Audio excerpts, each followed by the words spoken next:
अकल्पा विश्व व्हावे तया कुळा माझ्या सकळा हरीच्या दासा कल्पनेची बाधा नवो कवने काळी ही संत मंडळी सुखी असो अहंकाराचा वारा न लागो राजसा माझ्या विष्णुदासा भाविकासी कल्पनेची बाधा नवो कवने काळी ही संत मंडळी सुखी असो नामा मने तया सावे कल्याण ज्यामुखी निधान पांडुरंग कल्पनेची बाधा नवकवने काळी ही संत मंडळी सुखी असो समचरण सरोजम सांद्रणीला बुधाभम जगननीत पाणी मंडनम मंडनानाम तरुण तुलसी माला कंदरम कंजनेत्रम सदयदवलासं विठ्ठलं चिंतयामि पांडुरंगा करू प्रथम मन पांडुरंगा करू प्रथम मन दुसरे चरण संताचिया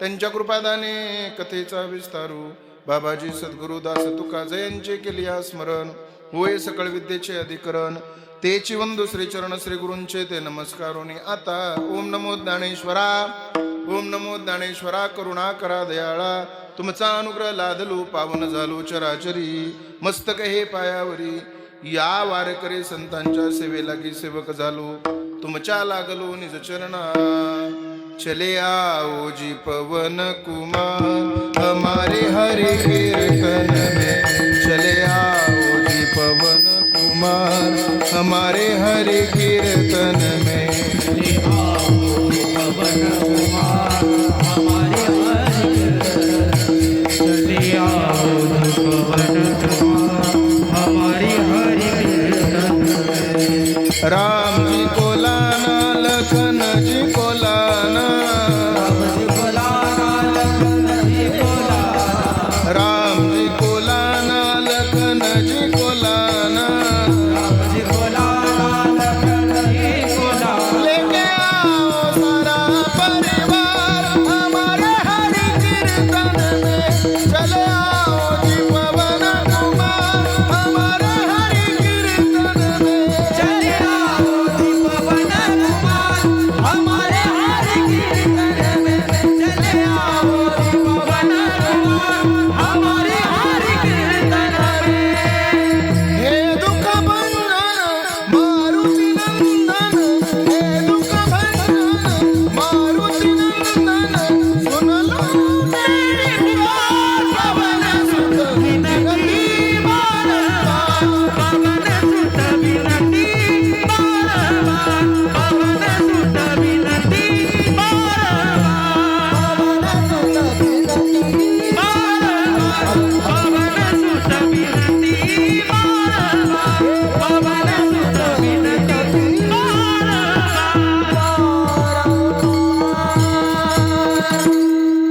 अकल्प विश्व व्हावे तया कुळा माझ्या सकळा हरीच्या दासा कल्पनेची बाधा नो कवने काळी ही संत मंडळी सुखी असो प्रस्तुत थोडा विको द्या आवाज मोकळा ठेवा करण्याचा आवाज कमी करा प्रस्तुत प्राप्त प्रसंगी प्राप्त स्थळी चिंतन रूपी सेवेसाठी निवडलेला अभंग या अभंगावर चिंतन करण्यापूर्वी अल्पसा परिहार द्यायचा तो म्हणजे असा अखिल कोट ब्रह्मांड नायक रुक्मिणी प्राण संजीवन जगत आधार पांडुरंग परमात्म्याच्या असीम आगात कृपेने मुक्त कैवल्य तेजोनिधी ज्ञानियांच्या राजे योग्यांची माऊली साधकाची मायबाप अनाथाची माय विश्व माऊली ज्ञानोबराय आधी करून श्रीमंत संत जगद्गुरु तुकोबराय सकल संत मांदेआळीच्या कृपा आशीर्वादानं श्री संत सावता महाराजीचा समाधी सोहळ्यानिमित्तचा हा भव्य दिव्य अखंड हरिनाम सप्ताह गेल्या अनादी कालापासून चालत असलेला आदरणीय गुरुवर्य अशोक महाराज भाकरे यांच्या मार्गदर्शनाखाली आणि समस्त ग्रामस्थांच्या अथक प्रयत्नातून अत्यंत सुंदर अशा पद्धतीचा हा अखंड हरिनाम सप्ताह आणि या सप्ताहामधील आज जागराची कीर्तन सेवा अर्थात मागणी प्रकरणातली कीर्तन सेवा माझ्या परम माग्यानं माझ्यापर्यंत पोहोचली आहे तसं पाहायला गेलं तर माझं हे 3रं वर्ष असेल बरोबर आहे ना 3रं का चौथं हा म्हातारी म्हणती 4थं मन आमच्या दिंडीतली मावशी आहे का दरवर्षीप्रमाणे याही वर्षी तुमच्या सगळ्यांच्या दर्शनाचा योग आहे सेवेसाठी उपस्थित महाराष्ट्रातील सगळी दिग्गज मंडळी आहेत. फकराबाद नाव आहे आपल्या गावाचं, परंतु या छोट्याशा गावामध्ये महाराष्ट्रातील नामवंत मंडळी आणण्याचं काम आदरणीय अशोक महाराजांच्या मार्गदर्शनाखाली समस्त गावकरी मंडळी तुम्ही करत आहात. सेवेसाठी उपस्थित महाराष्ट्रातील नामवंत मृदंगाचार्य, मृदंग सम्राट, मृदंग अलंकार आदरणीय हरिभक्त पारायण भागवत महाराज या ठिकाणी माझ्या सेवेसाठी उपस्थित आहेत. महाराजांसाठी एकदा जोरदार टाळ्या वाजवा. अत्यंत गोड पखवाज आहे, अत्यंत सुंदर वाजवणं आहे. गेल्या वर्षीही होते, याही वर्षी माझ्यासोबत माझ्या सेवेला आहेत.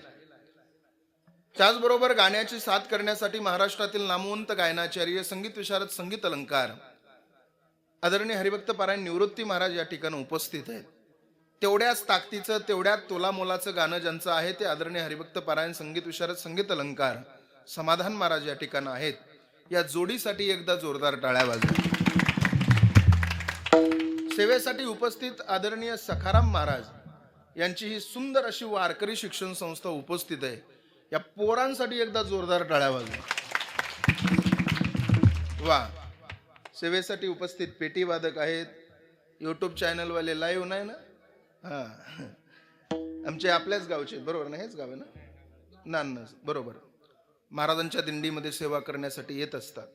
त्यांनाही मनापासून धन्यवाद देतो. आणि विशेष करून माझ्या कीर्तनासाठी उपस्थित माझे गुरुवर्य आदरणीय स्वतः महाराज उपस्थित आहेत.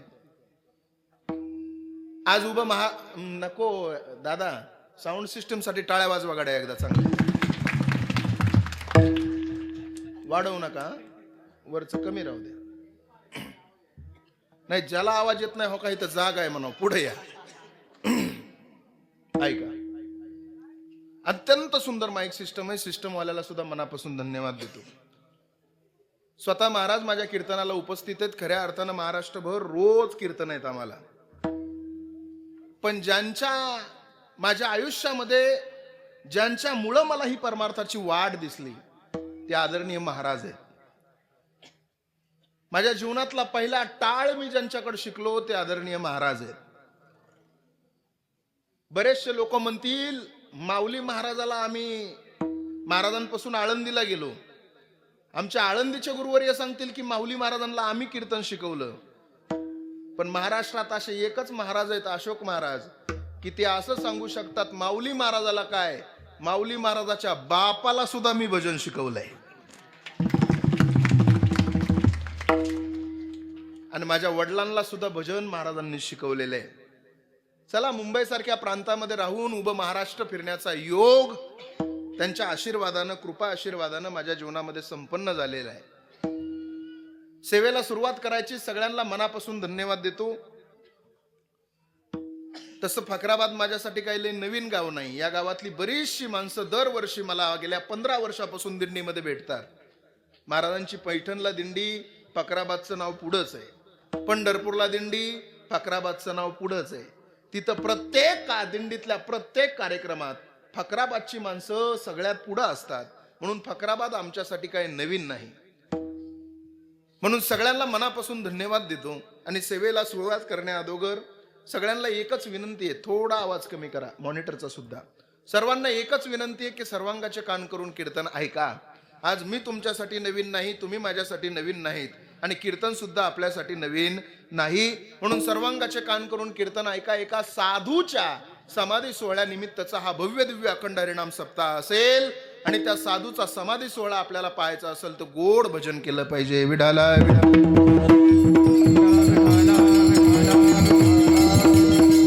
माझी एकच विनंती आहे इथं बसलेल्या सगळ्या माणसांना, तुम्ही तुमच्या जीवनामध्ये सेवा करत असताना तुम्ही या मंडपमध्ये, या धर्म मंडपामध्ये येत राहता.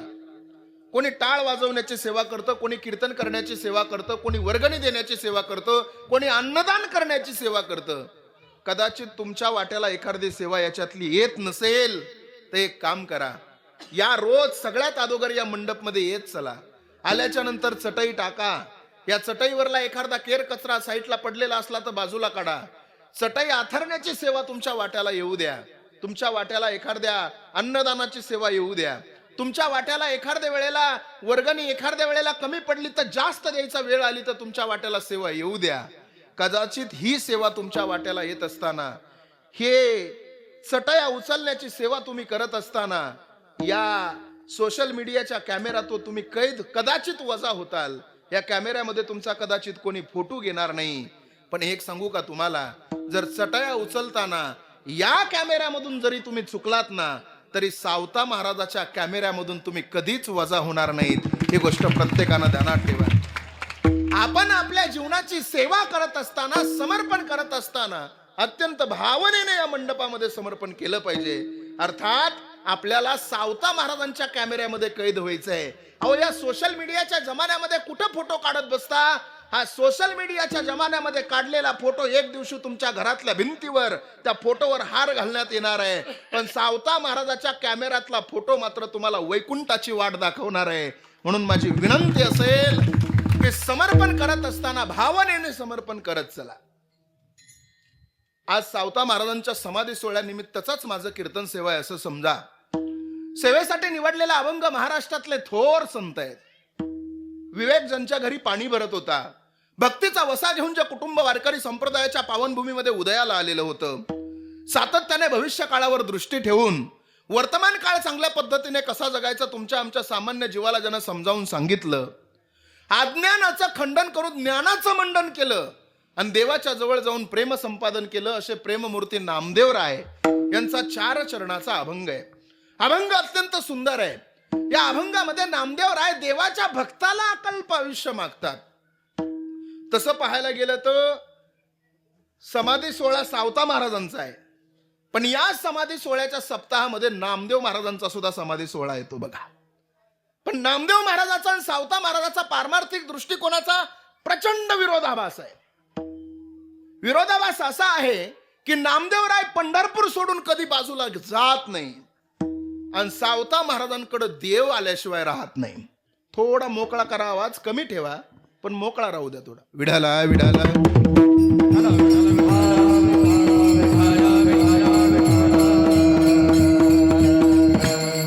थोडं लक्षपूर्वक कीर्तन ऐकलं तर कीर्तन तुमच्या लक्षामध्ये येईल. हॅलो हॅलो, लय प्लेन झालाय हो. हॅलो हा, थोडा कमी करावी. हॅलो हा, बस. विडाला विडाला विडाला.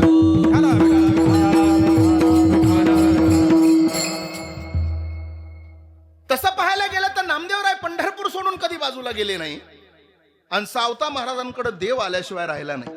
या महाराष्ट्रामध्ये सगळ्याच संतांच्या पालख्या पंढरपूरला जातात, पण पंढरपूरची पालखी एकाच गावाला येते, त्या गावाचं नाव म्हणजे आरण आहे.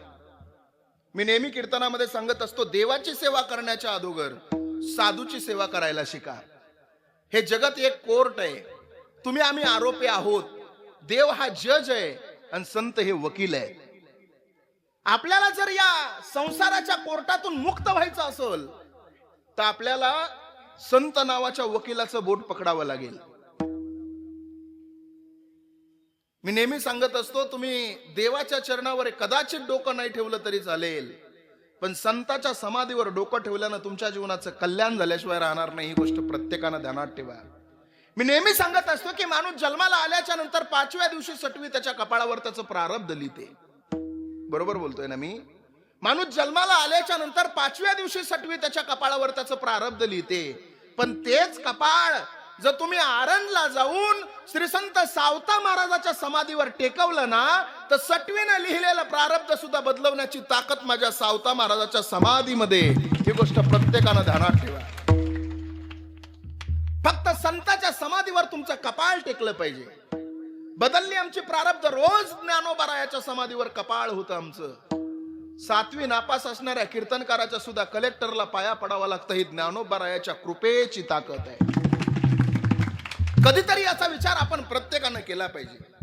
नामदेवरायाचा आणि सावता महाराजांच्या जीवनाचा प्रवास हा विरोधाभासातला जरी असला तरी आजच्या अभंगातून नामदेवराय देवाच्या भक्ताला अकल्प आयुष्य दे असं देवाला म्हणतात. देवा, जो तुझी सेवा करतोय, तो तुझं नामचिंतन करतोय, जो तुझी वारी करतोय, त्या तुझ्या भक्ताला अकल्प आयुष्य दे. अकल्प म्हणजे किती? तसं पाहायला गेलं तर कल्पाचा आकडा गणितात फार लांब आहे. 1 दशक, शतक, हजार, 10,000, लक्ष, 10 लक्ष, कोटी, 10 कोटी, अब्ज, 10 अब्ज, खर्व, 10 खर्व, निखर्व, पद्म, 10 पद्म, शंख आणि त्याच्या नंतर कल्पाचा नंबर आहे. असं एक कल्प नाही तर अकल्प आयुष्य तुझ्या भक्ताला दे. अकल्प आयुष्य व्हावे तया कुळा. आणि माझ्या सकळा हरीच्या दासा, जो हरीचा दास आहे त्याला अकल्प आयुष्य दे. त्याला देऊ नको, त्याच्या कुळाला देऊन टाक. अकल्प आयुष्य व्हावे तया कुळा, माझ्या सकळा हरीच्या दासा. आणि कल्पनेची बाधा न हो कोणे काळी, त्याच्या जीवनामध्ये कल्पनेची बाधा होऊ देऊ नको. सदा सुखी ठेव त्याला. ही संत मंडळी सुखी असो. कदाचित कल्पनेची बाधा तरी चालेल, झाली तरी चालेल, कल्पनेची बाधा झाली तरी चालेल देवा, पण त्याला अहंकाराचा वारा सुद्धा लागू देऊ नको. अहंकाराचा वारा न लागो राजसा. आणि माझ्या विष्णुदासा भाविकाशी नामदेवराय म्हणतात, नामा म्हणे तया असावे कल्याण. रोज जो तुझं भजन करतोय, रोज जो तुझी भक्ती करतोय, दरवर्षी जो पंढरपूर पैठणची तुझी वारी करतोय ना, त्या भक्ताच्या जीवनाचं कल्याण असो. नामा म्हणे तया असावे कल्याण. आणि ज्या मुखी निधान पांडुरंग, असा अभंगाचा सरळ भाव आहे. आता विस्तृत चिंतन पाहत असताना 9 वर काटा आला की जिथं चरण असेल तिथं थांबू. विडाला विडाला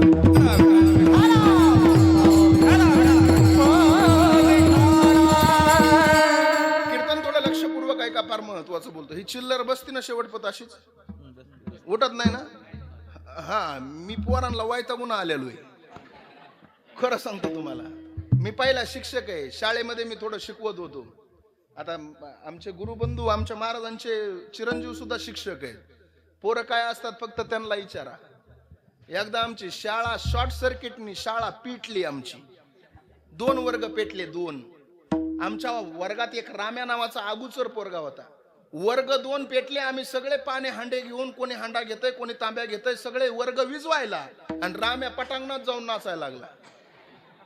मी राम्याच्या जवळ गेलो आणि राम्याला म्हणलं, राम्या, अरे शाळा पेटली, तुला कसला आनंद? तो म्हणला, सर, शाळा पेटल्याचा अंदाज घेता कमीत कमी शाळेला 10 दिवस सुट्ट्या मिळणार आहेत.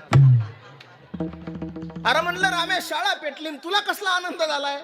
अरे शाळा पेटली, तुला कसला आनंद झाला? 10 दिवस शाळा खरंच बंद झाली आणि 10 दिवसाच्या नंतर शाळा भरली. मी पुन्हा त्या राम्याच्या वर्गावर गेलो आणि राम्याला म्हणलं, राम्या, सांग म्हणलं, एक प्रश्न आहे माझा तुला. घटना आणि दुर्घटना याच्यातला फरक काय? राम्या म्हटला, सर, शाळा पेटली ही घटना आहे आणि शाळा पेटून सुद्धा तुम्ही जिवंत राहिलात, अरे ही दुर्घटना आहे म्हणे. बुवा, विचित्र असतात पोरं महाराज. एकदा डब्बा घरी विसरून शाळेत गेलो मी. शाळेतल्या त्या पोराला म्हणलं, अरे माझा डब्बा विसरला, तू आणलास का रे डब्बा? तो म्हणला, आणलाय ना सर. म्हणलं, खाऊ का रे तुझा डब्बा? तो म्हणला, खाऊन टाका ना सर. मी म्हणलं, घरी गेल्यावर आईला काय सांगशील रे? म्हणला, सांगून टाका कुत्र्यानी खाल्ला म्हणून. अहो, एवढे विचित्र असते हे, काय सोपे असतात काय? पण चला, आपल्या गावावर संस्कार चांगले आहेत, महाराजांचा कृपा आशीर्वाद आहे या गावावर. त्याच्यामुळे नक्कीच इथली पिढी सुद्धा आधुनिक बनल्याशिवाय राहणार नाही. लक्ष द्या माझ्या बोलण्याकडे. नामदेवरायाचा अत्यंत सुंदर मागणीपर प्रकरणातला अभंग सेवेसाठी मी निवडलेला आहे. माझा सगळ्यांना पहिला प्रश्न आहे तुम्हाला. खरं पाहायला गेलं तर मागणारे या जगात भरपूर आहेत. या जगात मागत नाही असा माणूस आपल्याला पाहायला मिळत नाही. तुम्ही आम्ही मागतो, गावचा सरपंच मागतो, गावचा तालुक्याचा आमदार मागतो, खासदार मागतो, मंत्री मागतो. कदाचित आपण रोज मागत असलो तर हे 5 वर्षातून एकदा तरी मागतात. पण या जगाच्या बाजारात मागत नाही असा माणूस आपल्याला पाहायला मिळत नाही. मंदिरामध्ये गेला, मंदिराची अवस्था पाहिली तर त्या मंदिरामध्ये बाहेर एक जण भीक मागत असतो आणि त्या भिकारीच्या झोळीमध्ये 10 रुपये टाकून आतमध्ये गेलेला श्रीमंत माणूस सुद्धा देवाच्या पुढे पदरच पसरून मागत असतो. बाहेर 10 रुपये जो भिकाऱ्याच्या झोळीत दान टाकतो, तो देवाच्या दारात गेल्यावर त्याच्याकडे सुद्धा पैसे मागतो. बाहेरच्याची मागणी 10 रुपयाची आहे, पण आतल्याची मागणी लाखो रुपयाची आहे. या जगात मागत नाही असा माणूस आपल्याला सापडत नाही. पण मागणारे जरी माणसं असले आणि आजच्या अभंगातून मागणारे जरी संत असले तरी देणारा सुद्धा कोणीतरी असायला पाहिजे ना. जर देणारा कोणी असेल तरच मागायला अर्थ आहे ना. जर देणाराच कोणी नसेल तर कोणाला मागणार आहेत तुम्ही? आज नामदेवराय जरी देवाच्या दरबारात मागत असले तरी मागणारा देव कसा आहे? एकदा शूरदास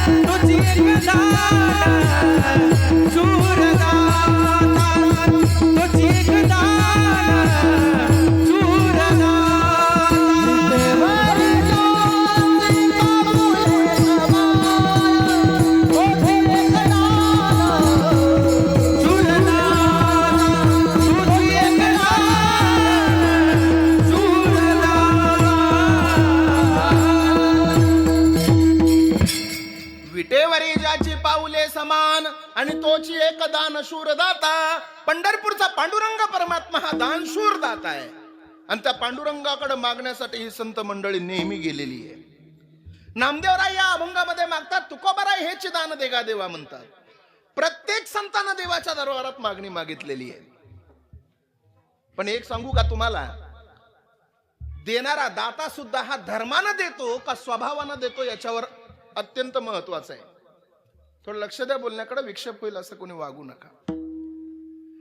माणूस हा देणारा दाता हा धर्मानं देणारा नसावा, स्वभावानं देणारा असावा.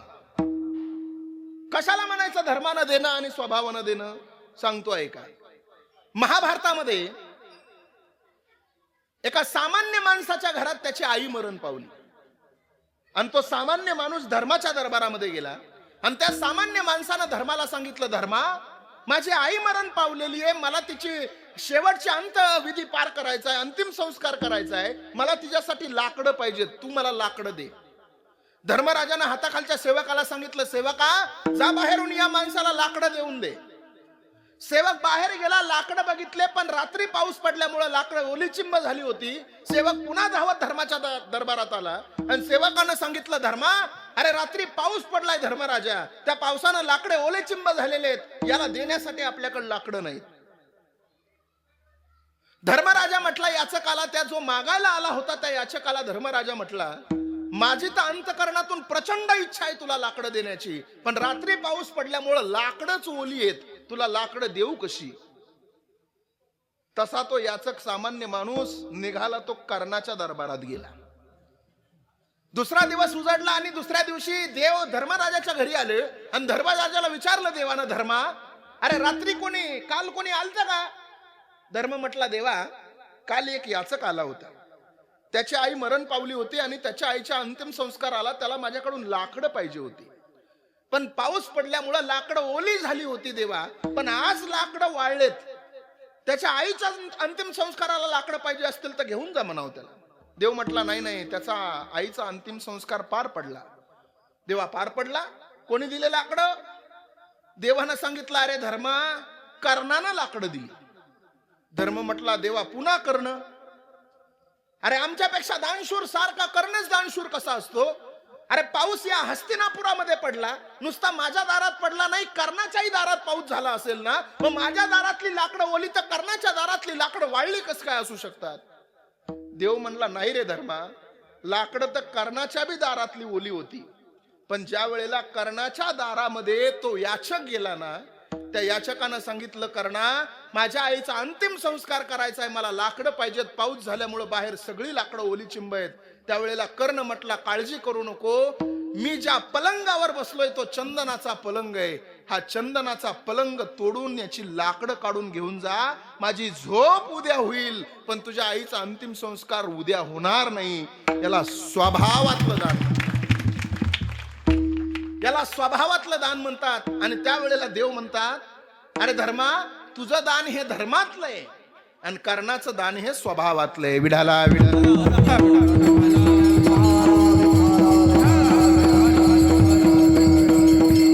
कितीतरी उदाहरणं सांगता येतील जे स्वभावातलं दान असतं.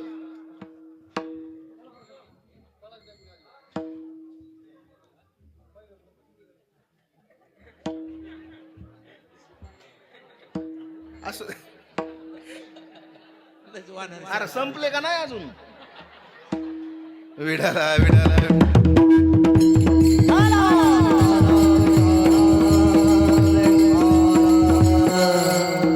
कितीतरी उदाहरणं सांगता येतील जे दान स्वभावातले. ऐका ऐका ऐका, लक्ष दे माझ्याकडं. एकदा काय झालं, दुर्योधनाची बायको माहेरला गेलेली होती, जिचं नाव आहे भानुमती. भानुमतीनं दुर्योधनाला फोन केला, मालक मला घ्यायला या. मालकानं सांगितलं मला इतका वेळ नाही, आता झेडपीचे इलेक्शन लागलेले आहेत, मला इकडे फिरावं लागेल. तुला आणायला माझ्या मित्राला कर्णाला पाठवतो.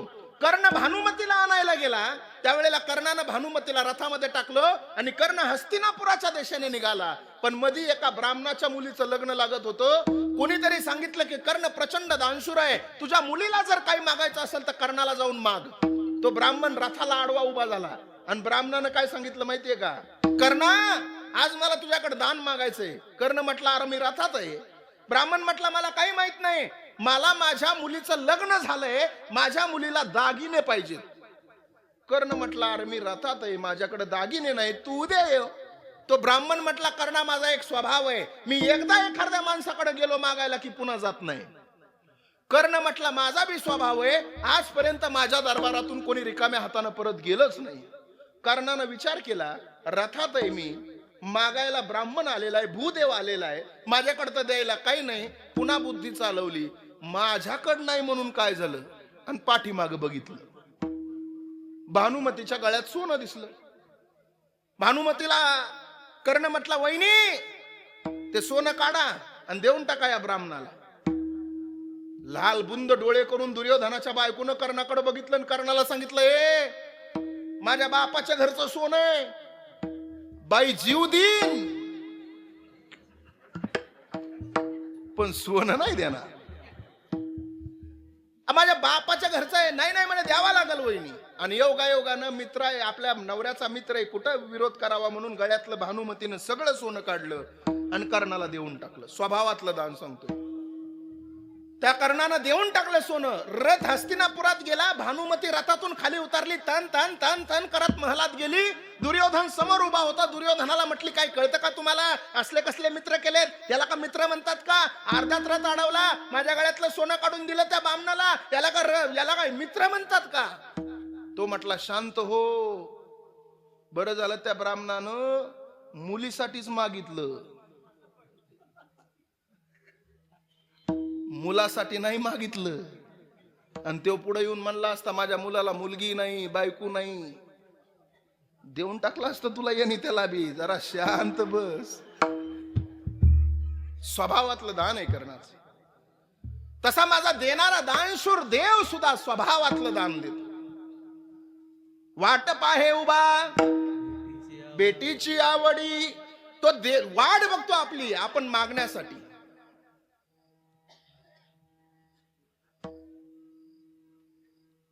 पंढरपुरावरून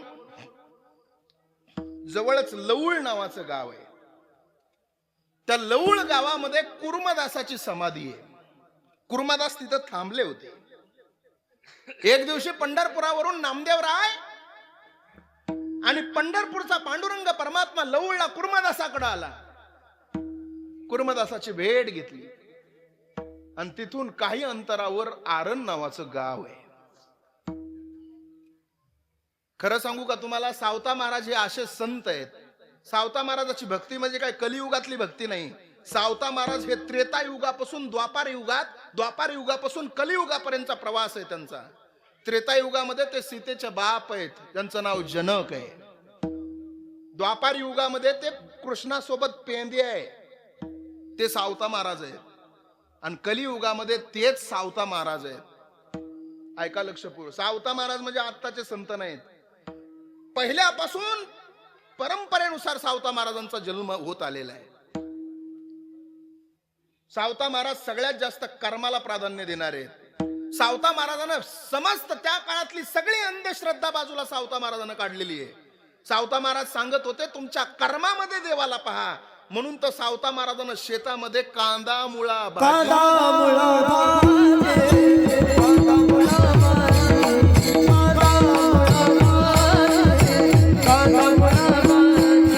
अवधि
कर्मामध्ये तुमच्या देवाला पहा. म्हणून कांद्यामध्ये विठ्ठलाला पाहिलं. जे कर्म कराल त्या कर्मामध्ये सावता महाराजांना देवाला पाहिलं. मी नेहमी कीर्तनात सांगत असतो की तुमच्या जीवनामध्ये कर्म चांगला असेल तर तुमच्या जीवनाचा शेवट चांगला आहे, आणि तुमच्या जीवनामध्ये कर्म वाईट असेल तर तुमच्या जीवनाचा शेवट वाईट आहे. जैसे ज्याचे कर्म तैसे फळ देतो ईश्वर. या सगळ्या संत परंपरेने कर्माला जास्त प्राधान्य दिलेलं आहे, आणि या कलियुगामध्ये कर्माला प्रचंड मोठं प्राधान्य आहे. हॅलो, मगाच्या सारखा ठेवा ना. कर्म किती वाईट आहे सांगतो तुम्हाला. एक उदाहरण देतो पुढे चालतो, ऐका. कदाचित तुम्ही उदाहरण ऐकलं असेल नसेल मला माहित नाही, पण हे उदाहरण घरी घेऊन गेल्याच्या नंतर तुमच्या लक्षात येईल की आपण आपल्या जीवनामध्ये कसं कर्म केलं पाहिजे. दोन सोन्या चांदीचे व्यापारी आहेत बघा. गाडी फार तोलामोलाची आहे. व्यापारी बाजारामध्ये गेले. बाजारामध्ये जाऊन त्या व्यापाऱ्यानं आपल्या गाडीमध्ये दोन कोटी रुपयाचा माल आपल्या गाडीत भरला. 2 कोटी रुपयाचा माल भरून व्यापारी आपल्या गावाच्या दिशेने निघाले. पण अंधार पडायला लागला होता, रस्ता चोरीचा वाटायला लागला. म्हणून त्या व्यापाऱ्यानं ठरवलं कुठंतरी आपण मुक्काम केला पाहिजे. म्हणून ते व्यापारी एका श्रीमंताच्या बंगल्यासमोर गाडीला ब्रेक लावतात. गाडीतून व्यापारी खाली उतरतात.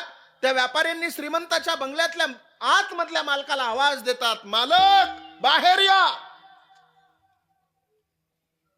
आतमधला मालक बाहेर येतो. विचारतो, कोण आपण? हे श्रीमंत व्यापारी सांगतात, दादा आम्ही व्यापारी आहोत सोन्या चांदीचे. निघालो आमच्या गावाकडे. अंधार पडलेला आहे, रस्ता चोरीचा वाटतोय. म्हणजे तुमच्या इथं मुक्कामाची व्यवस्था होईल का हे पाहण्यासाठी तुमच्या बंगल्याच्या दारात उभा आहेत आम्ही. त्या श्रीमंत माणसानं सांगितलं, काळजी करू नका, तुम्ही आमच्या बंगल्याच्या आतमध्ये गाडी घ्या. गाडी बंगल्याच्या आत घेतली. त्या 2 व्यापाऱ्याला त्या श्रीमंत माणसानं जेवायला दिलं. त्या श्रीमंत माणसाचं जेवण त्या व्यापाऱ्यानं केलं, आणि त्या श्रीमंत माणसानं सांगितलं, पुढे गादी पलंग आहे, त्या गादी पलंगावरती रोज माझी 2 मुलं झोपतात, पण ती 2 मुलं शेताला पाणी देण्यासाठी शेतात गेलेली आहेत, तुम्ही त्यांच्या जागेवर जाऊन झोपा. हे 2 श्रीमंत माणसं या 2 श्रीमंत व्यापारी त्या गादी पलंगावरती झोपली गेली. हा श्रीमंत माणूस सुद्धा त्याच्या खोलीमध्ये जाऊन झोपला गेला. पण झोपता झोपता या श्रीमंत माणसाच्या डोक्यामध्ये एक विचार आला की आपल्याला अजून श्रीमंत व्हायचंय.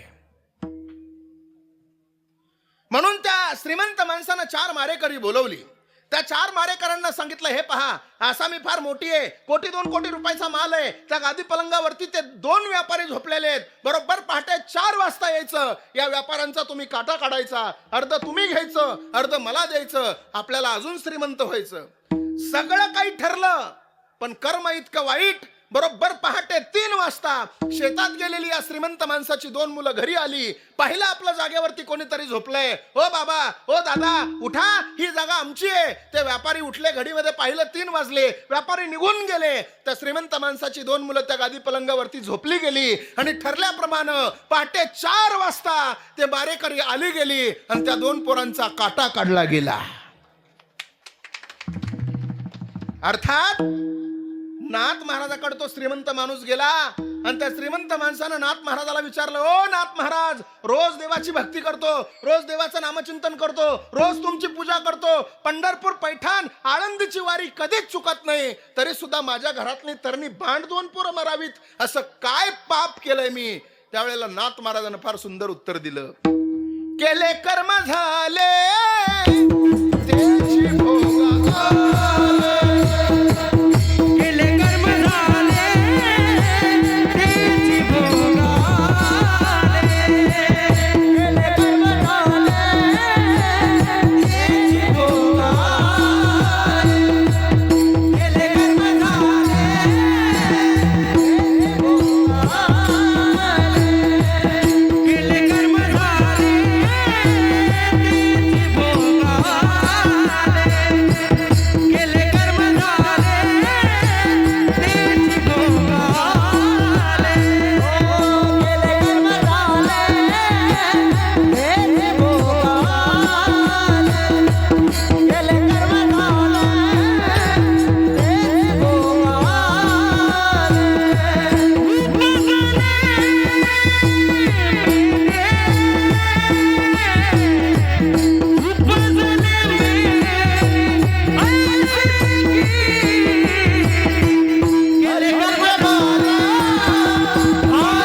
असेल तुम्हाला की सांगितलेल्या संताच्या मार्गाने कर्म चांगलं करत चला, तुमच्या कर्माचं फेरा या कलियुगात आपल्याला लगेच मिळतो बघा.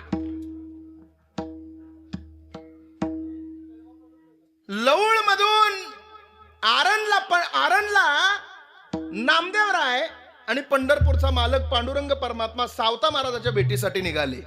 पण ऐका, त्यावेळेला देवानं एक लीला केली.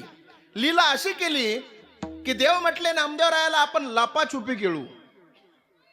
मी अगोदर पुढे जातो आणि मला पुन्हा तू सापडोत मागून ये. बघा बर का, नामदेवरायाचं देवाचं संभाषण आहे. देव पुढे निघाले आणि बघता बघता देव डायरेक्ट मळ्यामध्ये येऊन थांबले सावता महाराजांच्या समोर. सावता महाराजाला देव काय म्हटले माहितीये? सावतोबा, ए सावतोबा, माझ्या मागे एक लय भयान चोर लागलाय मोठा, मला इथं कुठंतरी लपव.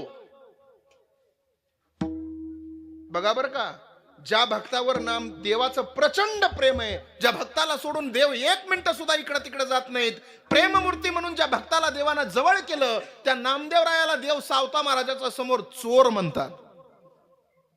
चोर लागलाय माझ्या पाठीमाग, नामा नावाचा चोर. सावतोबा, कुठेतरी आम्हाला लपवा इथं. सावता महाराज म्हटले, देवा कुठं लपवू तुला, नेमकं कुठं लपवू सांग ना.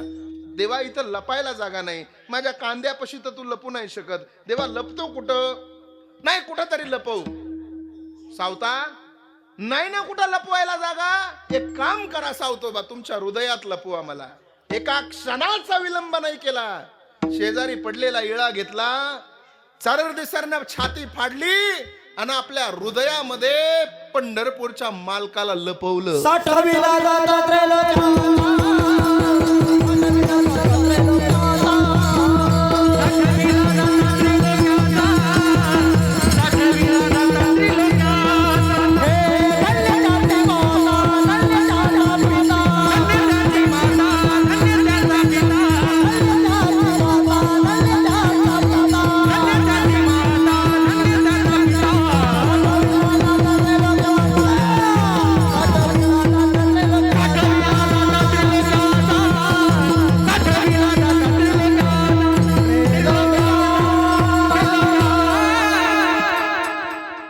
सावता महाराजाच्या हृदयामध्ये देव लपून बसले ना, नामदेव महाराज आले पाठीमागून, सावता महाराजाच्या समोर येऊन नामदेव महाराज उभा राहिले.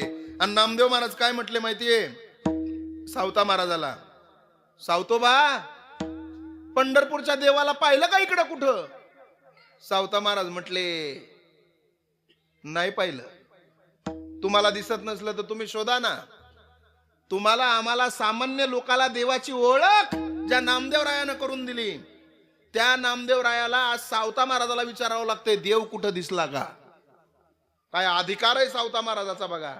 ज्या नामदेवरायानं अरे नामदेवरायानं पार पंजाब पर्यंत प्रचार केला या पंढरपूरच्या मालकाचा, त्या नामदेवरायाला सावता महाराजाला विचारावं लागतंय, देव दिसला का देव? पण शेवटी सावता महाराजाच्या छातीमधून इजा झालेली नामदेवरायानं हळूच पाहिली आणि थोडस देवाचं उपर्ण बाहेर पाहिलं. ते थोडस उपर्ण पाहिलेलं बाहेर नामदेवरायाच्या डोळ्यात पाणी आलं. आणि नामदेवराय काय म्हटले माहितीये? या जगाच्या बाजारामध्ये प्रत्येक भक्तानं देवा तुझी भक्ती केली रे. या जगाच्या बाजारात प्रत्येक संतानं संसारावर तुळशी पत्र ठेवून तुझी भक्ती केली असेल, पण स्वतःच शरीर फाडून देवा तुला स्वतःच्या हृदयामध्ये ज्यानं साठवलं ना, तो जगातला एक नंबरचा साधू. त्या साधूचं नाव सावता महाराज आहे देवा. आणि धन्य आहे ते गाव ज्या गावामध्ये अशा रत्नाचा जन्म झाला.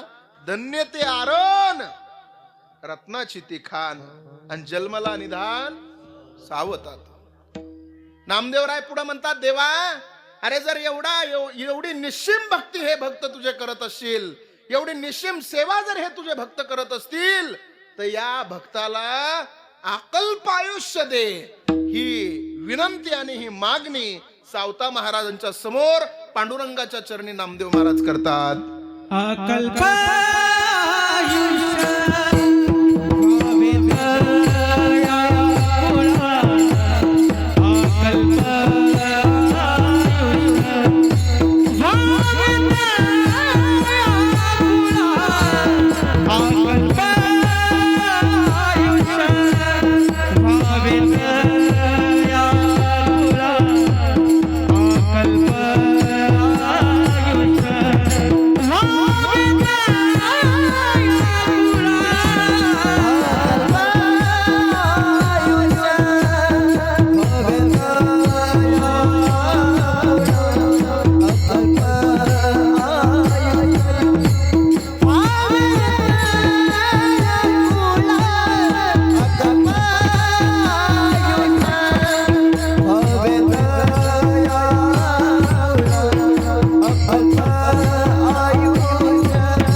टाळ्या वाजवा सगळ्यांनी एकदा जोरदार.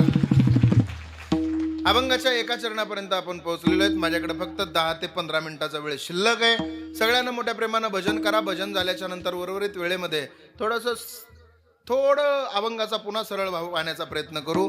शब्दशः अर्थ तुमच्या हृदयापर्यंत पोहोचवण्याचं काम करून मी माझी सेवा आटोपते घेणार आहे. सगळ्यांनी मोठ्या प्रेमानं भजन करा. तुमचं भजन मला पटलं तर कीर्तन 9ला सोडणार आहे.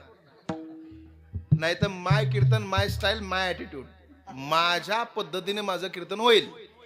बघा मग तुम्हाला हे बघा, माझ्या कीर्तनाचा एक नियम आहे. मी स्वतः भजन करतो आणि माझ्यापेक्षा जास्त समोरच्याकडून भजन करून घेतो. कारण की आम्ही तर सारखं भजन करतो, तुम्ही नुसतं इथं बसता, भजन करत नाही, टाळी वाजवत नाही, बोलत नाही, चालत नाही, गेले का ते कळत नाही.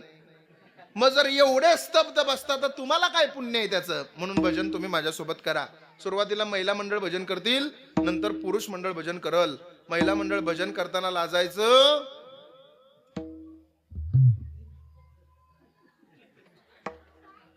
भजन करताना लाजायचं नाही. हा असं बोला, भजन करताना लाजायचं नाही, भजन करताना घाबरायचं नाही. तुम्ही घरी कुणाला घाबरता का? नाही म्हणता राव कुशाल. आणि खरंच नाही घाबरत. तुम्ही कोणाला घाबरता? आमची घाबरत नाही आम्हाला, तर तुमचं कुठं घेऊन बसता?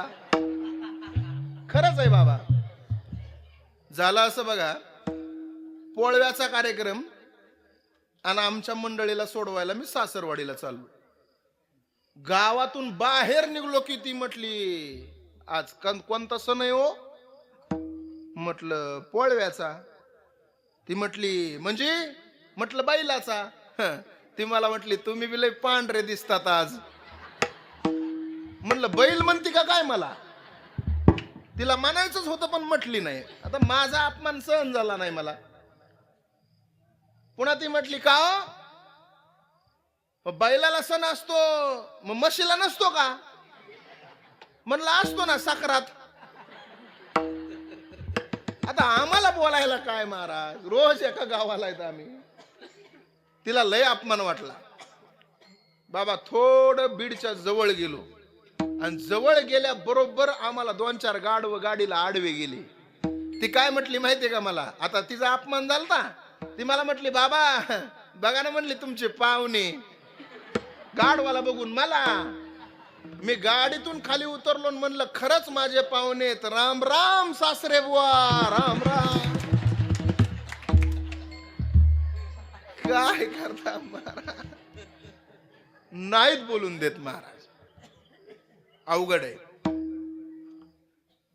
एका व्हॉट्सअपला आता मेसेज आला मला एक 10-12 दिवसापूर्वी, ज्याची बायको मुकी तो सर्वात सुखी. म्हटलं काय करावं महाराज. चला, महिला मंडळ गोड भजन करायचं, सुंदर भजन करायचं. आपल्या कीर्तनातून एकच शिकायचं की भजन चांगलं झालं पाहिजे. बरोबर आहे की नाही? गोड भजन झालं पाहिजे. हे बघा, परमार्थ हा स्वार्थानं करू नका. इथं आपण यायचंय कीर्तन उगा मजा म्हणून ऐकायची, टाइमपास म्हणून ऐकायचंय. खरं सांगू का, आम्हाला सुद्धा विनोद करण्याची कसलीच इच्छा नसते, पण शिळपाटलेले 2 तोंड बघितले तरी जरा फवारा मारा वाटतंय. नाही तर अजिबात आम्हाला इच्छा नसते. तुम्हाला सांगतो विनोद करायची. थोडं लक्ष द्या माझ्या बोलण्याकडे. स्वार्थाचा परमार्थ काही कामाचा नाही. निस्वार्थ परमार्थ केला पाहिजे आणि आपला सगळा स्वार्थाचा परमार्थ झालाय. आता तुम्हाला खरं सांगा, महिला मंडळ देव कुणाकुणाला आवडतो? मोठ्यान बोला, मोठ्यान बोला. देव सगळ्यांना आवडतो. आमच्यापेक्षा तुम्हाला जास्त आवडतो का नाही? आमच्यापेक्षा तुम्हाला जास्त आवडतो. तुम्हाला सगळ्यांना असं वाटतं की नाही देव तुमच्या घरी आला पाहिजे? बोला ना, मोठ्यान बोला. तुम्हाला सगळ्यांना असं वाटतं की नाही देव तुमच्या घरी आला पाहिजे? हो, सगळ्यांना वाटतं. पण कधी असं वाटलंय का हो, चला बुवा देव त्याच्या कामामध्ये व्यस्त असेल, मग एखाद्या दिवशी आपणच देवाच्या घरी गेलं पाहिजे? मान नको हालू बाई, पुन्हा माघारी नाही. तू गेली का गेली पुन्हा तू. असं कधी वाटत नाही महाराज आपल्याला. बरोबर आहे की नाही? म्हणून निस्वार्थ भावनेने परमार्थ केला पाहिजे.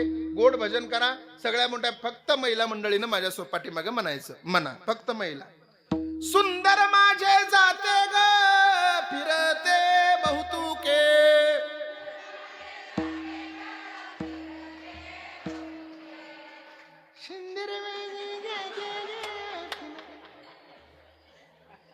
आणि भांडण लागल्यावर किती मोठे मोठे भांडता होय ग. अगं तुल्ला म्हणते तुल्ला तुल्ला, इथून तर सुरू असतं तुमचं. जरा मोठ्यानं म्हणा, सगळ्यांना म्हणा, सगळ्यांना. पाठीमागं बसलेला आवाज येत नाही. म्हणा सुंदर माझे जाते ग फिरते बहुतुक,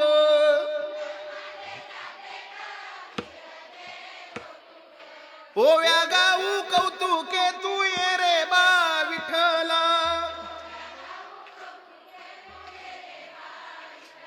तू ये रे बा विठ्ठला, तू ये रे बा विठ्ठला, तू ये रे बा विठ्ठला, तू ये रे बा विठ्ठला.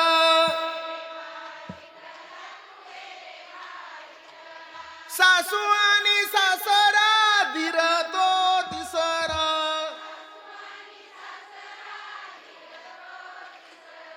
ओव्या गाऊ व्रतारा तू ये रे बा विठ्ठला.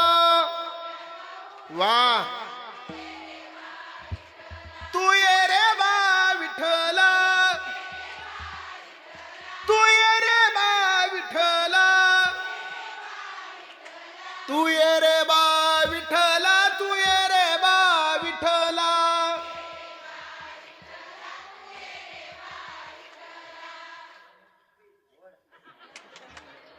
वा वा, महिला मंडळ अत्यंत सुंदर भजन केलं तुम्ही. आता भजन ऐका आमचं. पुरुष मंडळी सगळ्यांनी हात वर घ्या. पुरुष मंडळी हात वर. ज्याला ज्याला वाटतं मी गडी त्याने हात वर घ्या. आणि खरं सांगा, महिला मंडळीपेक्षा 1 नंबर भजन झालं पाहिजे बघा आपलं सगळ्याचं. पाठीमागं बसलेले सगळे तरुण मित्र मंडळ सगळ्यांना मोठ्या प्रेमानं भजन करायचं बघा. म्हणा सगळेजण माझ्या पाठीमाग, फक्त पुरुष मंडळी. हे कोणी बाई इथंच हातमध्ये केलाय रे? हा म्हणा सगळ्यांना मोठ्या प्रेमानं म्हणा. राधे कृष्ण कृष्ण कृष्ण राधे राधे.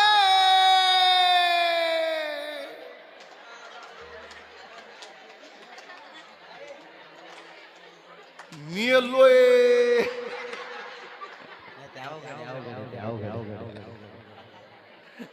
अवघड आहे. हात वर घ्या सगळ्यांनी, हात वर घ्या सगळ्यांनी. लेडीज जेंट्स गडी बाई सगळे हात वर. म्हणा सगळ्यांनी माझ्या सोबत. तुलेले हरी का नाम विठ्ठल पांडुरंगा. तुलेले हरी का नाम विठ्ठल पांडुरंगा. तुलेले हरी का नाम विठ्ठल पांडुरंगा. तुलेले हरी का विठ्ठल पांडुरंगा. हे विठ्ठल पांडुरंगा विठ्ठल पांडुरंगा विठ्ठल पांडुरंगा विठ्ठल पांडुरंगा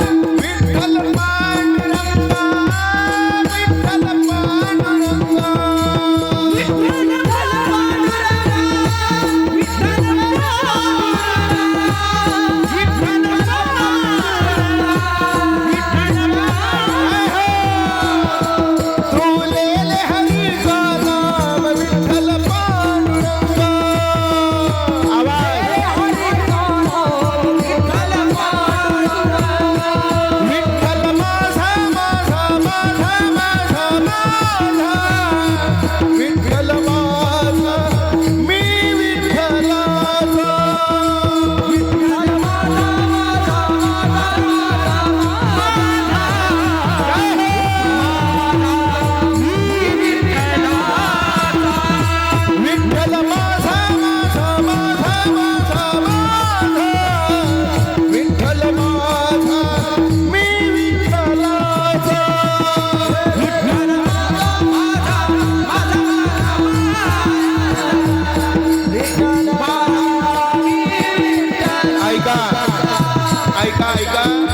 हे भजन खरं सावता महाराजांचं आहे. सावता महाराजांचं भजन आहे जे पंढरपूरच्या पांडुरंगाशी समर्पित आहे. काय म्हणतात सावता महाराज बघा. विठ्ठल माझा विठ्ठल माझा मी विठ्ठलाचा. विठ्ठल माझा विठ्ठल माझा मी विठ्ठलाचा. विठ्ठल माझा विठ्ठल माझा मी विठ्ठलाचा. विठ्ठल माझा विठ्ठल माझा मी विठ्ठलाचा. विठ्ठल माझा विठ्ठल माझा मी विठ्ठलाचा. विठ्ठल माझा विठ्ठल माझा मी विठ्ठलाचा.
प्रवास अभंगाच्या एका चरणापर्यंत झालेला आहे.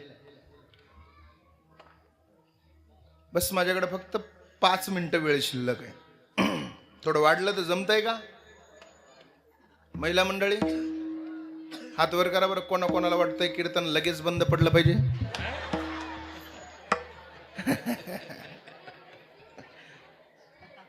असं ऐका. अत्यंत सुंदर. थोडा मोकळा म्हणायचं म्हणलं की विको म्हणायचं थोडा. हा, प्रत्येक कीर्तनकार मोकळा तुम्हाला ते मोकळा बटन नाही त्याला. अत्यंत सुंदर. हा असं आणि अत्यंत गोड नियोजन समस्त ग्रामस्थ मंडळीने या ठिकाणी केलंय. खरं सांगतो तुम्हाला, गावागावामध्ये एवढा भव्य दिव्य सप्ताह प्रत्येक गावामध्ये अत्यंत सुंदर व्हायला पाहिजे. तुम्ही म्हणाल महाराज का हो, काय होतं सप्त्यानं? काही नाही सप्त्यानं, बाकी काही होत नाही बघा. पण ही सगळी जी तरुण पिढी आहे ना, जी वाईट मार्गाला चाललेली आहे ना, या सप्ताहाच्या माध्यमातून सावता महाराजाच्या पायावर येण्याची दाट शक्यता असते बघा.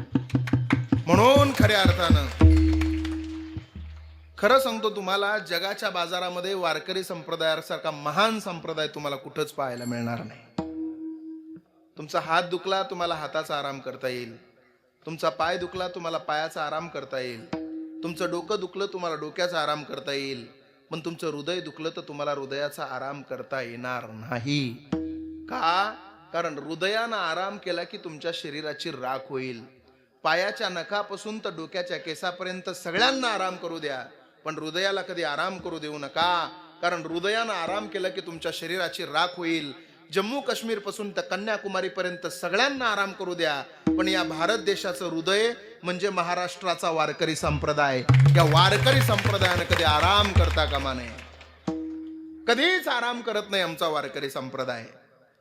कदाचित वारकरी संप्रदाय आहे म्हणून तरी आजपर्यंत खेड्यापाड्यातली तरुण पोरं आईला आईन बापाला बाप म्हणतायत. काल परवा तुम्ही मोबाईलवर सोशल मीडियावर एक क्लिप पाहिली आहे का नाही मला माहित नाही. मुंबई मधला चांगला श्रीमंत कपड्याचा व्यापारी असणारा एक माणूस आहे, शर्मा आडनाव आहे त्याचं. प्रचंड श्रीमंत माणूस आहे. 3 मुली आहेत त्याला. लहानपणापासून लहानाच्या मोठ्या केल्या मुली. शिक्षण सुशिक्षित शिक्षण केलं त्या मुलींचं. वेल एज्युकेटेड बनवलं त्या मुलींना.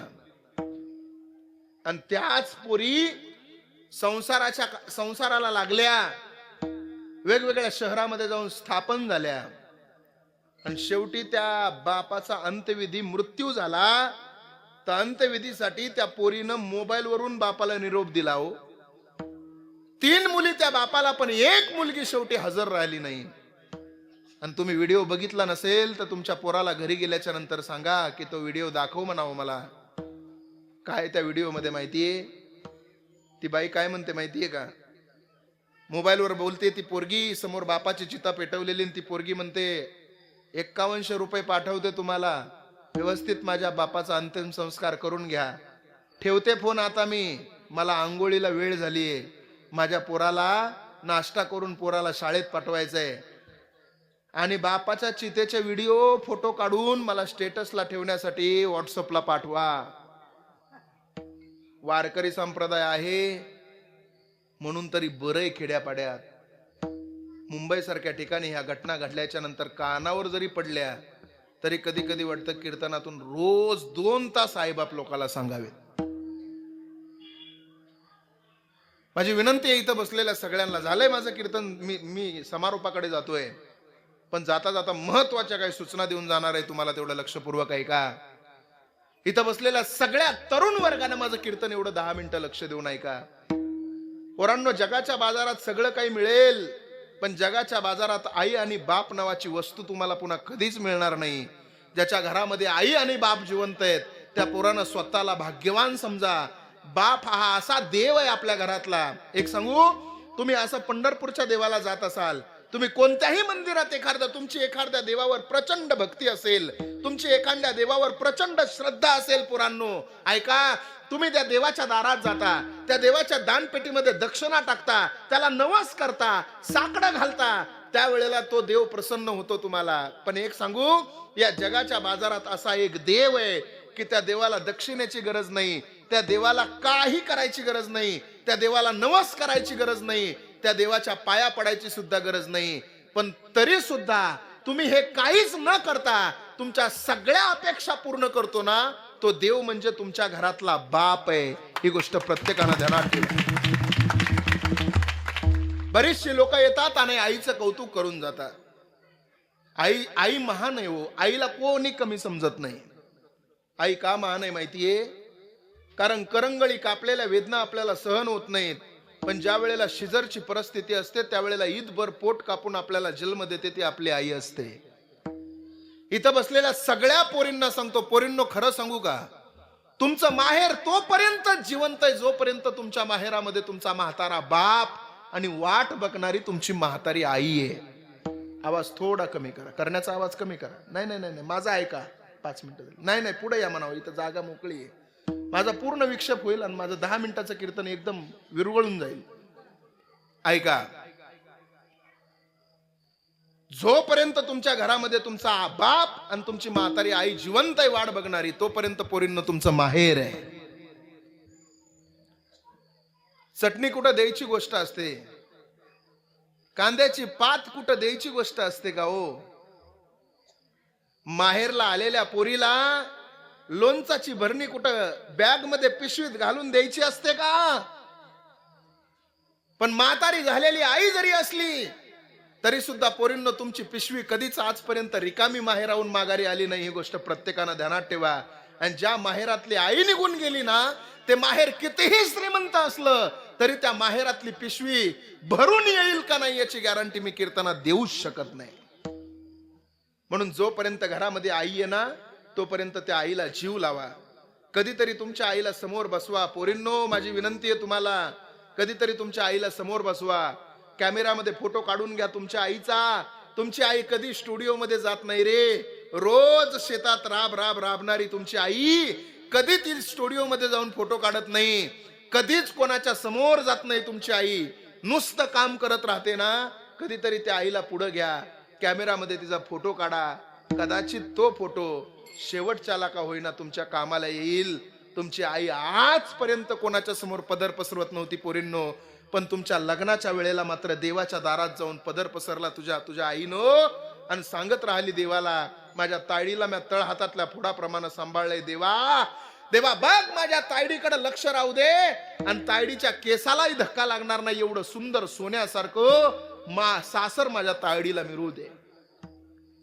आईसारखं प्रेम जगाच्या बाजारात. तुमचे चेहरे पाहिल्याच्या नंतर लाखो लोक तुमच्या प्रेमात पडतील पोरींनो. तुमचा चेहरा दिसायला चांगला आहे. इथं काही मुलं रूपवान दिसतात, काही पोरं रूपवान दिसतात. तुमचे चेहरे पाहिल्याच्या नंतर लाखो लोक तुमच्या प्रेमात पडतील. पण तुमचा चेहरा न पाहता 9 महिने 9 दिवस पोटातच जी तुमच्यावर प्रेम करते ना, ती तुमची आई असते. तिला माहित नसतं पोटातला मुलगा आहे का मुलगी आहे, पण एक बाळ म्हणून स्वतःच्या काळजाप्रमाणे प्रेम करते ना तुमच्यावर, पोटातच ती तुमची आई असते. माझी विनंती आहे, आणि जगाच्या बाजारात आई आणि आईच्या नंतर बाप, बापासारखं प्रेम. बरेच लोकांना बाप पडद्याच्या पाठीमागे टाकला बाबा. बऱ्याच लोकांनी बापाला पुढे येऊनच दिलं नाही. अरे सगळ्या गावभर पेढे वाटणारी आई सगळ्यांनी पाहिली. पोराला नोकरी लागली म्हणून गावभर पेढे वाटणारी आई सगळ्यांनीच पाहिली. पण त्या पोराला नोकरी लागावी म्हणून 2-2 लाख रुपये व्याजानं काढून ऊस तोडायला जाणारा बाप कधी कोणी पाहिला नाही. या जगाच्या बाजारात बापासारखं तर कोणी कष्ट करू शकत नाही. एक खरं सांगू का तुम्हाला, संध्याकाळी आपल्या जेवणाची व्यवस्था करणारी आई आपल्या सगळ्यांच्या ध्यानात राहते. संध्याकाळ झाल्याबरोबर आपण म्हणतो आई ताट वाढ, पण आपल्या आयुष्याच्या शिदोरीची सोय करणारा आपला बाप कधी आपल्या लक्षात राहत नाही. कधीतरी बघा, अरे सचिन तेंडुलकर 22.5 फुटाच्या स्पीचवर इकडून तिकडे 2दा पळाला तर आपली पोरं उभा राहून टाळ्या वाजवतात. पण त्याच पोरांना सांगणं माझं, अरे पोरांनो 5.5 एकरामध्ये वक्राच्या या बांधाहून त्या बांधापर्यंत रोज तुमचा बाप तुमच्यासाठी अनवाणी पायानं पळतो. त्या बापासाठी कधी तुम्ही टाळी वाजवली का? कधी वाजवत नाही. पोरींनो खरं सांगू का, खरं, बापाचा सगळ्यात जास्त जीव हा तुमच्यावर असतो. जगाच्या बाजारात तुम्हाला वाटत असेल माझा नवरा माझ्यावर खूप प्रेम करतो, तुम्हाला वाटत असेल माझा भाऊ माझ्यावर खूप प्रेम करतो, तुम्हाला वाटत असेल माझा मित्र माझ्यावर खूप प्रेम करतो, पण या जगाच्या बाजारात पोरींनो जेवढा बाप तुमच्यावर प्रेम करतो तेवढं तुमच्यावर जगात कोणी प्रेम करत नाही. ही गोष्ट प्रत्येकानं ध्यानात ठेवा. मुलगी मला आहे, मुलगी इथं बसलेल्या प्रत्येक माणसाला असेल. मी तर असं म्हणेल की ज्याच्या घरामध्ये मुलगी जन्माला आली ते घर नक्कीच भाग्यवान असतं. ऐका, बापासारखं प्रेम या जगाच्या बाजारात कोणी करू शकत नाही. 4 वर्षाची आहे मुलगी माझी. रोज कीर्तनाहून घरी जायला 2 वाजतात, 3 वाजतात, 3:30 वाजतात. बिल्डिंगच्या खाली माझी गाडी पार्क करत असताना हॉर्न जरी वाजला ना, हॉर्न वाजलेला असताना झोपेत तुम्हाला वाटेल महाराज काहीतरी सांगतात, पण झोपेत असलेली पोरगी झोपेत असताना सुद्धा तिच्या आईला म्हणते, आई बाबा आले वाटतं. प्रेम जगाच्या बाजारात पोरीचं. मी रोज पोरगी कीर्तनात सांगतो, कारण पोरगी हे माझं काळीज आहे. मला माहितीये पोरगी काय. बापाला इथं प्रत्येक बापाला विचारा, पोरींनो तुम्हाला जर तुमच्या बापाचं प्रेम बघायचं असेल तर तुम्ही एक काम करा, एकुलत्या एक भावाला तुमच्या सोबत घ्या, कपड्याच्या दुकानात जा, कपड्याच्या दुकानात गेल्यावर तुमच्या बापाला आणि भावाला सोबत घेऊन जा. तुमच्या बापाच्या खिशाची अवस्था बघा. त्यावेळेला तुमचा बाप कपड्याच्या दुकानदाराला तुमच्या एकुलत्या एक भावाच्या कपड्याची किंमत 50 वेळेला विचारल, पण तुमच्या कपड्याची किंमत तुमचा बाप दुकानदाराला कधीच विचारणार नाही, कारण त्याला माहितीये एक दिवस माझी चिमणी माझं घर सोडून निघून जाणार आहे. ज्या वेळेला तुमचं लग्न ठरतं ना पोरींनो, बैठक बसते तुमच्या हॉलमध्ये. बैठक बसल्यावर समोरची पार्टी लग्नाला हुंड्यासाठी हुंडा मागते. बाप बैठकीतून उठून बाहेर येतो किचन मध्ये आणि आईला काय म्हणतो माहितीये, तुमच्या आईला, जागा पसंत आहे का तुला? 2 ठिगळाचं लुगडं नेसणारी तुमची आई म्हणते, मालक जागा तर चांगली आहे हो, पण हुंड्याची मागणी लय केली, कुठून द्यायचे एवढे पैसे? बाप काय म्हणला माहितीये का, हुंड्याची नको काळजी करू, खल्लाकडली 2 एकर जमीन विकू आपण आपल्या तायडीसाठी. अरे दरवर्षी पावसाळ्यामध्ये ज्या जमिनीला काळी आई म्हणून ओटी भरतो त्या जमिनीची आमचा शेतकरी बाप, पण पोरींना तुमच्यासाठी त्या काळी आईच्या पदराला हात घालून जमीन विकतो फक्त तुमच्यासाठी आमचा बाप. ही गोष्ट प्रत्येकीनं ध्यानात ठेवा.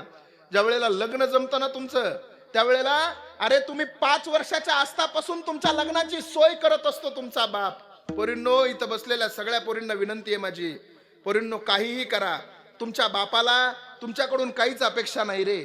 मी सांगतो तुम्हाला, तुमच्या बापाकडून तुम्ही डॉक्टर व्हावं अशी बिलकुल अपेक्षा नाही, तुमच्या बापाकडून तुम्ही चांगल्या नोकरदार व्हावं अशी बिलकुल अपेक्षा नाही. तुमच्या बापाकडून एकच अपेक्षा आहे की माझ्या मुलीच्या डोक्यावर माझ्या हातानंच अक्षदा पडावा, एवढीच अपेक्षा तुमच्या बापाकडून आहे. लय लहानपणापासून तळहातातल्या फोडाप्रमाणे सांभाळलंय रे तुम्हाला. प्रचंड लाड केले तुमच्या बापानं तुमचे. मागूस तर 500चा नाही 1000चा ड्रेस तुमच्या अंगावर आहे. अरे 200ची अरे चप्पल, त्याची चप्पल तुटली तर सुतळीनं चप्पल बांधली, पण तुम्हाला 2000 रुपयाचा जोड घेतला चप्पलचा घालायला. तुमचं लग्न ज्या वेळेला तुम्ही 5 वर्षापासून लग्नापर्यंत असताना 20 वर्षाच्या होईपर्यंत सायकलवर लोकांच्या लग्नाला जातो. अहो एकदा तर तुमचा बाप दुपारी 3 वाजता घरी येऊन रानातून दमून घरी आला तर तुमच्या गावात लग्न होतं. तुमची आई काय म्हटली माहितीये, ओ मालक गावातल्या रावसाहेब पाटलाच्या पोरीच्या लग्नाला नाही का जायचं? तुमचा बाप म्हटला, थकून आलोय रानातून, झोपू दे मला थोडं. तुमची आई म्हटली, मालक आपली तायडी बघता बघता आता लग्नाला येईल, तुम्ही लोकांच्या लग्नाला गेले तर लोक आपल्या तायडीच्या लग्नाला येतील. आजपर्यंत तुमच्यासाठी पोरींनो लोकांच्या पंक्ती खाल्ल्या तुमच्या बापानं, लोकांच्या लग्नात आहेर केलाय तुमच्या बापानं. का माहितीये? कारण माझ्या सुद्धा तायडीच्या लग्नात मला पत्तरवळ्या वाटायच्यात, माझ्या सुद्धा तायडीच्या लग्नात मला आहेर देणार आहेत लोक. मी आजपर्यंत लोकांचं खाल्लंय ना, मला सुद्धा माझ्या तायडीच्या लग्नात लोकांना जेव घालायचंय. म्हणून तुमच्या बापाला फक्त एकच आहे, वाटोळं नाही करणार तुमचा बाप तुमचं. अरे ज्या बापानं तर हातातल्या फोडाप्रमाणे तुम्हाला सांभाळलंय तो बाप कुठं वाटोळं करत असतो का तुमचं? अजिबात वाटोळं करणार नाही. त्याला संधी तेवढी तुमच्या लग्नाची द्या, एवढीच आजच्या कीर्तनातून विनंती आहे माझी. आळंदी सारख्या ठिकाणी राहत असताना रोज लाखो हजारो लग्न लागताना पाहतात. अरे त्या 20 वर्षाच्या ज्या बापानं 20 वर्ष तळ हातातल्या फोडाप्रमाणे सांभाळलं, त्या बाप 20 वर्षाच्या बापाच्या प्रेमाला तिलांजली देतात मुली, आणि 2 वर्षाच्या फकीर पोरासाठी 20 वर्षाच्या आई बापाला सोडून आळंदीमध्ये येतात. हे आम्ही आमच्या डोळ्यानं पाहिलेलं आहे. अरे, आणि पुन्हा 20 वर्षाच्या 2 वर्षाच्या फकीर पोरासोबत लग्न करून पुन्हा आई बापाला इकडं या ठिकाणं जमिनीमध्ये हिस्सा मागतात. तुमच्यासाठी नाही कमवलं आमच्या आई बापानं, त्या 2 वर्षाच्या फकीरासाठी नाही कमवली प्रॉपर्टी. ही प्रॉपर्टी कमवली त्याच्या खानदानी इज्जतदार पोरासाठी त्या बापानं त्या पोरांना कमवली आहे. माझी विनंती आहे, बस जाता जाता एवढीच विनंती आहे पोरींनो, की तुम्ही जास्त परमार्थाच्या भानगडीत नाही पडलात तरी चालेल, जास्त परमार्थाच्या भानगडीत नाही पडलात तरी चालेल. फक्त 2 वाक्य माझ्या कीर्तनातले घरी घेऊन जा. एक, लक्ष्मी सारख्या आईच्या डोळ्यात पाणी येईल असं कधीच वागू नका, आणि भगवंतासारख्या बापाची मान समाजात खाली होईन असं कधी पाऊल टाकू नका. हाच तुमचा परमार्थ आहे, याच्या पलीकडे तुमचा परमार्थ नाही. बस मुलांना एक विनंती आहे, पोरांनो, जीवन जगत असताना सुंदर जीवन जगा. सत्ता संपत्ती तारुण्याचा कधीच गर्व करू नका. सत्ता संपत्ती तारुण्याचा ज्यानं गर्व केला त्याचा महाभारतामध्ये दुर्योधन झाला, आणि सत्ता संपत्ती तारुण्य असून सुद्धा तुकोबारायाचं 2 तास बसून कीर्तन ऐकलं, त्यांचा इतिहासामध्ये छत्रपती शिवाजी राजा झाला. म्हणून जीवन जगत असताना सुंदर जीवन जगा, एवढीच माझी विनंती आहे तुम्हाला. दरवर्षीप्रमाणे याही वर्षी मला या ठिकाणी कीर्तनाची संधी दिली. महाराजांच्या कृपेनं जे बोलण्याचा प्रयत्न केला ते महाराजांच्या कृपा आशीर्वादानंच आहे. जे चांगलं आहे ते नक्की घरी घेऊन जाण्याचा प्रयत्न करा, जे चुकीचं असेल ते माझं मला परत करा. बस झालेली कीर्तन रूपी सेवा सावता महाराजाच्या चरणी समर्पित करून याच ठिकाणी माझ्या सेवेला मी विराम देणार आहे. आदरणीय महाराजांच्या समवेत संपूर्ण आयुष्य आमच्या कुटुंबाचं, माझ्या परिवाराचं, माझी ही 3री पिढी आहे की ही 3री पिढी सुद्धा आम्ही महाराजांच्या सहवासातच आहोत. आज महाराष्ट्रभर जरी आमचं नाव असलं तरी सुद्धा मी पहिल्यापासून सांगतो, पंढरपूर असेल, पैठण असेल वा माझ्या जीवनातला कोणताही प्रसंग असेल, मी महाराजांशिवाय तो प्रसंग कधी करत नाही. बस म्हणून महाराजांना सुद्धा दीर्घ आयुष्य लाभो अशी पांडुरंगाच्या चरणी प्रार्थना करतो. मध्यंतरी प्रचंड संघर्षातलं जीवन आहे महाराजांचं. मध्यंतरी पायाला थोडासा त्रास झाला. बघा ना, एवढा पायाला त्रास झाला तरी सुद्धा पंढरपूरची वारी चुकू दिली नाही. एखादा साधू, एखादा महाराज म्हटला असता, जो महाराज आहे ना आमच्यासारखा महाराज वेगळा आणि साधू वेगळा. बरं, साधू वेगळा आणि पुन्हा संत वेगळा. एखादा महाराज म्हटला असता, जाऊ द्या दिंडी, जातील लोक घेऊन, मी करतो घरी आराम. पण स्वतः एवढं पाय दुखत असताना सुद्धा मी नसलो तर माझी येणारी, माझे माणसं, माझा भक्त परिवार कोणाच्या जीवावर, कोणाच्या आधावर पंढरपूरच्या मालकाकडे जाईल. म्हणून स्वतःच्या पायाला कितीही त्रास झाला तरी स्वतः मात्र कसली जीवाची पर्वा न करता महाराज पंढरपूरला पोहोचले. महाराजांना दीर्घ आयुष्य लाभो अशी ज्ञानोबारायाच्या चरणी प्रार्थना करतो. इथं जमलेल्या सगळ्यांना मनापासून धन्यवाद देतो आणि याच ठिकाणी सेवेला विराम देतो. माझ्याकडून 15 मिनिटं जरा लेट झालं, त्याबद्दल सगळ्यांची दिलगिरी व्यक्त करतो. बस सूचना देईपर्यंत कोणीच जागा सोडू नका. माझ्या कीर्तनाचा एक नियम आहे, सूचना देऊस तर कोणाला जागा सोडता येत नाही. का? कारण माझ्या कीर्तनात सूचना द्यायच्या अगोदर जर कोणी जागा सोडली तर तो कायमचा जागा सोडण्याची दाट शक्यता आहे. त्याच्यामुळं माझी विनंती आहे, जागा कोणी सोडू नका. ज्ञानेश्वर माऊली.